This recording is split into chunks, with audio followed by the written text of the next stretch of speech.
What we found over 40 years is the results are the person receiving the help, who's often alone. They may have a family, but out of town. They refer to our volunteers as angels. I mean, they're very, very happy that somebody was with them at the worst time in their lives. We're all looking for a purpose in life. Well, our volunteers really feel like they make a hands-on difference. I think we're seeding the community with helpers, with people who know how to connect with other people. So we're empowering people, really. In the age of AI, something like this is so clear why connection and our humanity is really, really necessary. I get a lot of satisfaction by seeing ordinary people doing extraordinary work. I wish people could kind of come with us on these tip calls and see the problem we're solving, the need that we're solving. And so we just have to keep telling our story.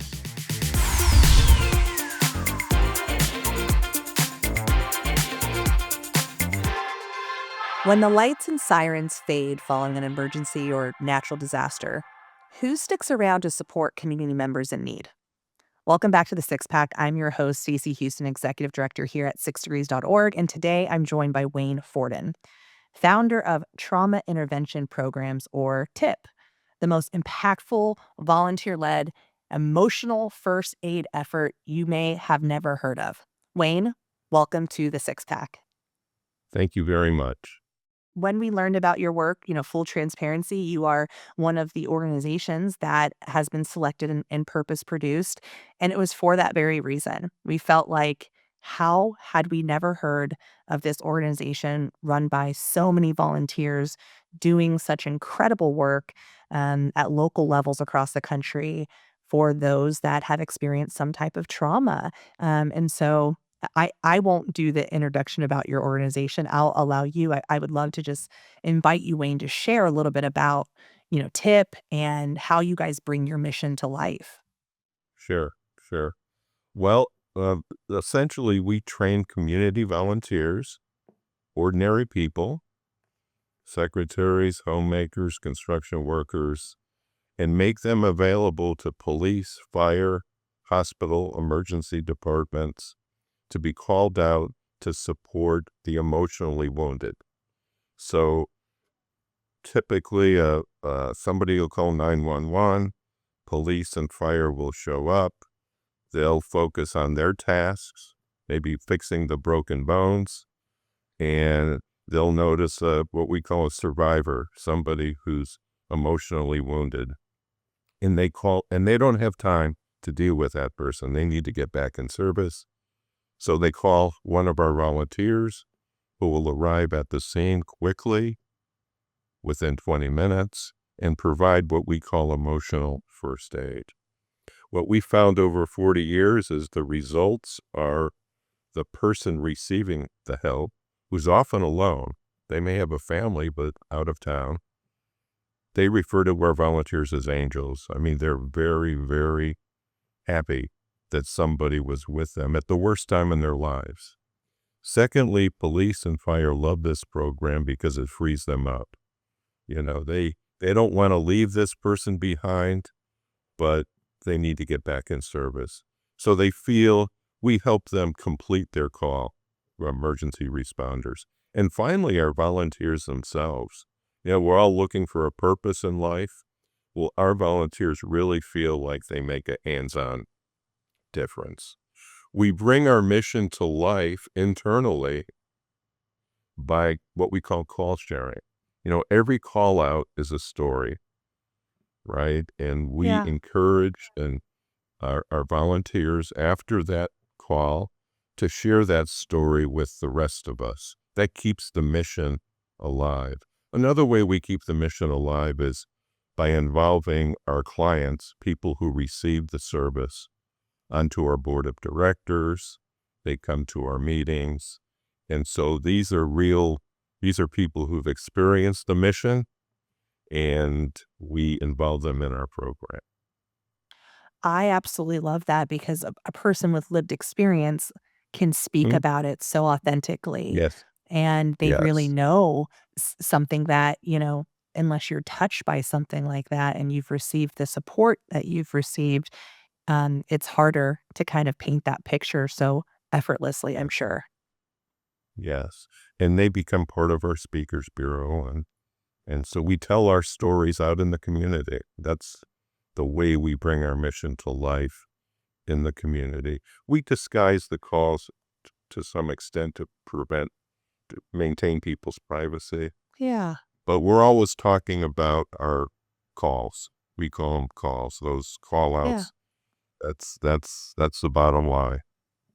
I think that's beautiful and to protect anonymity, but being able to share kind of the general scenarios, I think really Yes, shows the wide range of support, right? That you might come in for. exactly. Yes, Great. yes. So I'm sure there's a lot of these, but what would you say is one of the most rewarding parts of your work? I would say there's a lot of rewards, freeing police, helping police and fire, um, helping the survivors, of course. But I think I probably get the most satisfaction by taking ordinary people, giving them great training, Yeah. and putting them out in the field. So I've seen people show up at our training academy, fearful, nervous. What am I getting myself into? Yeah. And 6 months later, they're like these super competent crisis interventionists. When we first started the program out of a mental health center filled with PhDs and MDs, we were skeptical, can we take ordinary people, quote, Mhm. ordinary people, Yeah.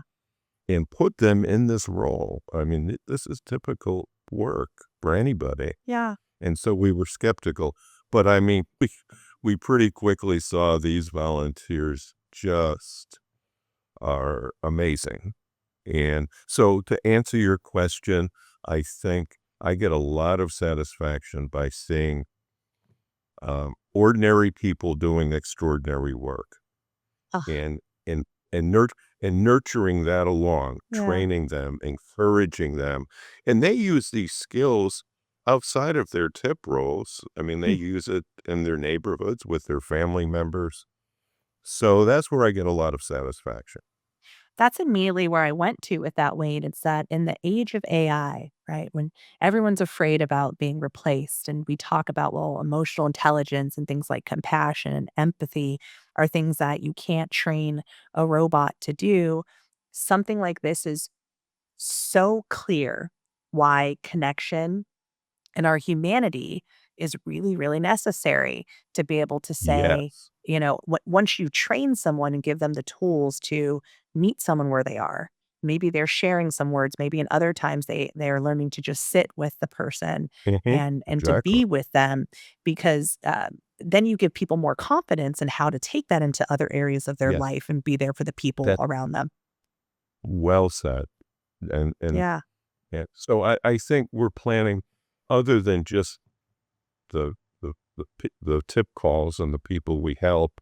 I think we're seeding the community with helpers, with people who know how to connect with other people. So I Absolutely. now that's not something that we can quantify or write a grant about, but it Yeah. happens. I Yeah, mean, I absolutely. talk to volunteers all the time who say, "Hey, my next door neighbor had a heart attack, and before tip, I just wouldn't know what to do, but now I was able to go over there and support the wife." So we're Yeah, empowering people, really. there's some, clear metrics and, sometimes the data is hard to gather when it's qualitative like that, but it's nonetheless powerful. So if you Yeah. are a foundation out there and you're interested in this type Yeah. of work, There you go. you Yeah. we'll drop the information for Wayne down below. But Thank I you. do wanna share some of the impact that your organization has had just last year in 2024. Your 15 chapters together served 23,000 survivors of tragedy. You had over 800 volunteers contributed 300,000 hours to their communities, and you also assisted 33,000 emergency responders. And that's kind of that piece you mentioned earlier that they they want to be there, that they have to get to like the next emergency or the more critical response in that might be more of a life-threatening response, right? So they can't always be everything to all people. So I'm that it's just really profound the amount of impact that you're doing with these volunteers around the country. Thank I you. want to know about you though, Wayne. So we Mhm. love to kind of ask the change makers that we're talking to, what made you want to do this work? Well, uh, ever since I could remember, and my mother reinforces this, I always kind of wanted to be a helper. Maybe a priest, I thought, maybe a doctor, maybe a counselor. Um, and through life circumstance, I ended up in this counseling mental health field. And I found I had a capacity for it. I knew I didn't have a capacity to do much else like electrician or plumber. I just don't have that capacity. So I found my niche as a helper. Um, so I worked in mental health for a while. And in terms of tip, um, I was immersed in two worlds, the police world and the mental health world. And I got to understand both. And I, I understood that both had a common problem. And that is, what do we do with these emotionally injured people on scenes? So I had an opportunity to bring this together and start an organization. And once it got going, I couldn't let go. I figured this is making an impact. This is where I want to spend my professional life. So it started, this helping thing started at a very early age. It just sort of developed over time, and I guess culminated in this tip project Yeah, where I get a lot of satisfaction. I'm sure. And it's interesting when you talk about it starting at a young age, because I think that this idea of helping often does, and then sometimes it gets lost as we Yeah. are going through life. We become more cynical. We've been hurt by the world and people, and we kind of just start protecting ourself in our own kind of bubble. I have a 3 and 5-year-old, both are daughters, and they are obsessed with community helpers. They learn about it in Uh-huh. preschool, and they're always, "Was this is a community helper, and is this a community helper?" And mom's a community What? helper, and so this idea of Mhm. helping is something that we're really trying to stay front and center. That no matter what role you play later in life, you can always still be a community helper. Yes. Um, Yes. and it's not always a public servant, but it can be a community helper in other ways. And so, that really resonates. Yeah. Yeah, and so I think I was lucky. I didn't get derailed by practicalities or, Yes. the things you've Yeah. mentioned. Yeah. Uh, Yeah. s We're really the glad that you sparks didn't either. yeah. Oh, So, often in our work, in the nonprofit world, we sometimes there's mission creep, sometimes it's just the general public having a hard time understanding. There's always a maybe there's a misconception or a different perception that people have about the work that we do. If there's something in the work of TIP, is there something that you can point to that you say, I really wish people understood this piece of it more?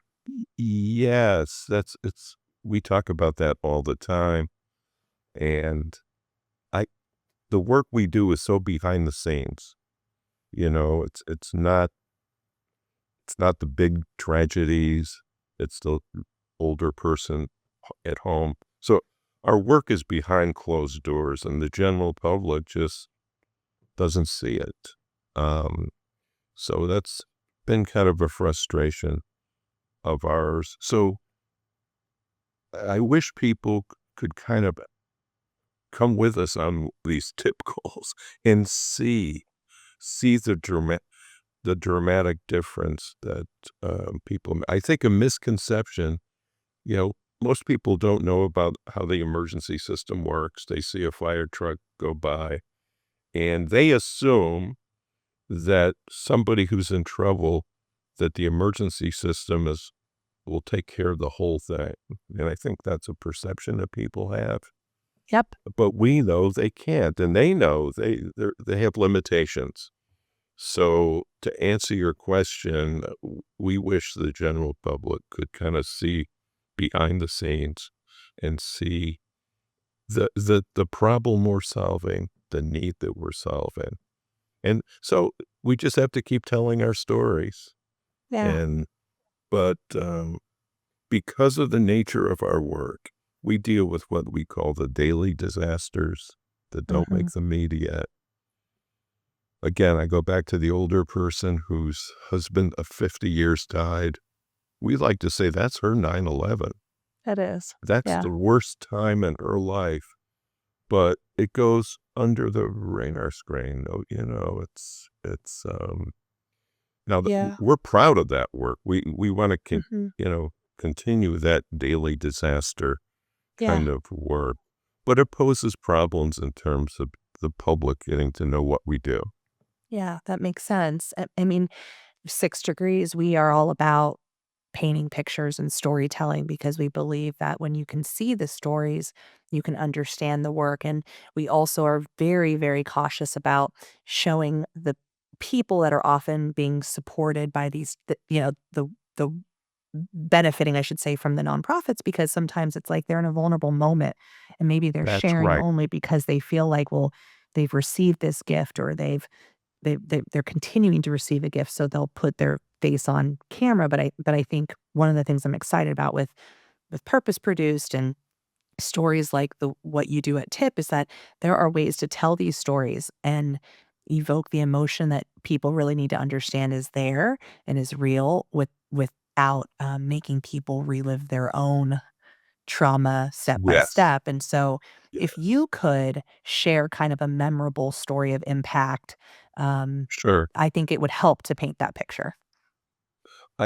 This was one of my first call outs 40 years ago. Maybe this is why it's so memorable because it was one of my first calls. But I was called to the beach where a mother was sitting on a park bench alone.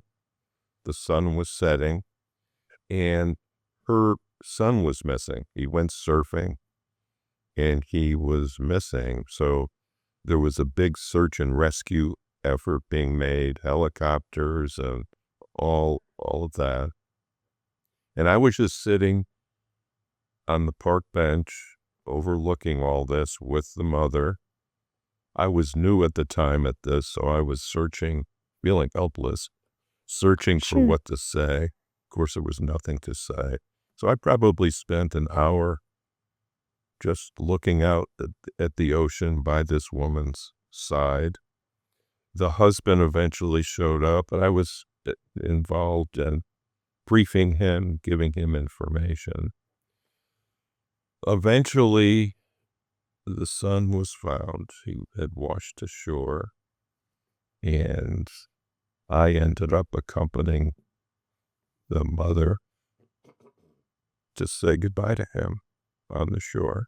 The lifeguards had him covered up, and so, that's um, she didn't want to leave the beach. She just wanted to kind of be close to where her son had died. So we commandeered a condo, which was right there at the beach, and put her and her family there because it was raining outside.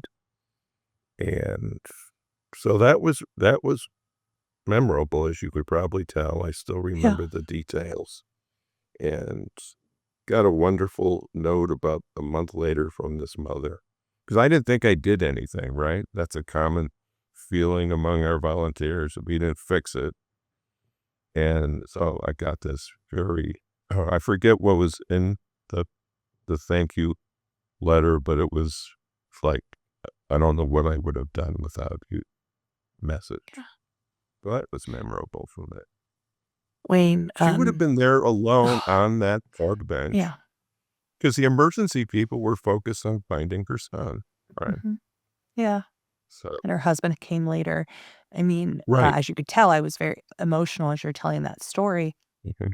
'Cause as a mom, I can put myself Mhm. into that feeling of a Yeah. mother, and the helplessness, and it I can also really understand why people say that you all are angels on earth, because it is, like a warmth and a support around somebody when they Yes, are feeling very helpless. Um, yes. There were lots of people at the beach, but they were all kind of intimidated by what or nobody right. wanted to approach her, right?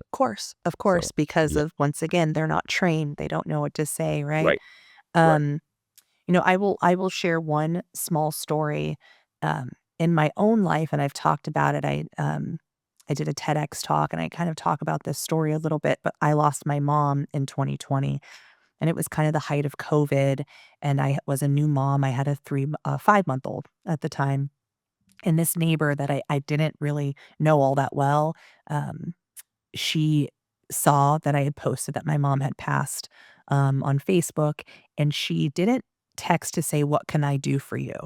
She said, "I'd like to come over and sit with you, in your Wow. driveway." And I said, "Yes." And, she had lost her father, in the past, and so I think she really empathized with how I was feeling, and we sat in my driveway, like, 6 feet apart, and, just cried. And she didn't say anything, and I didn't need her to say anything, but I felt so much less alone, and Wow. I Yeah. will always remember the power of merely being present. Yes. Thank you for sharing that. I mean, Yeah, she was your angel. She was your tip volunteer, really. That's she that's really that's was. exactly what we do day in and day out. That's Yeah, exactly what we do, as they said. So, yeah. Well, I'm so grateful, and I'm sure for those that are listening and, following along, they're gonna wanna know how they can support your organization or get mhm, involved. So I really wanna give you an opportunity to share how they can do just that. sure. Well, the first step is to go to our website, tipnational.org. That's a good start. If somebody who sees this says, "Hey, I want to bring this to my community. We don't have something like this." Um, it could be just a regular person, kind of a community go-getter. Could be a police chief who sees this. So that would be that would that would be one thing. Another thing is if we have a tip chapter where the person watching this lives, they can volunteer. Great. They just need to go and of course we can always use donations. Our funds are used to support our volunteers, train them, equip them, support them. So this is the three areas: start a program, become involved in a program, or donate to a Those program. all incredible ways, no Mhm. matter kind of where you are in your own journey, there's a way for Yeah. you to make an impact in those that are experiencing some of the hardest moments of their life, like you shared, so clearly earlier. Wayne, I just want to thank you for spending time with us today, just to share more about your work. We are really, really hopeful and expectant that this campaign that we're building with you all will really help grow these chapters and these supportive networks so that people are trained and can show up for their neighbors, that are experiencing these types of Yes. everyday tragedies. Thanks for your support. We really appreciate it. And Appreciate you. thank you. Thank Yeah. you.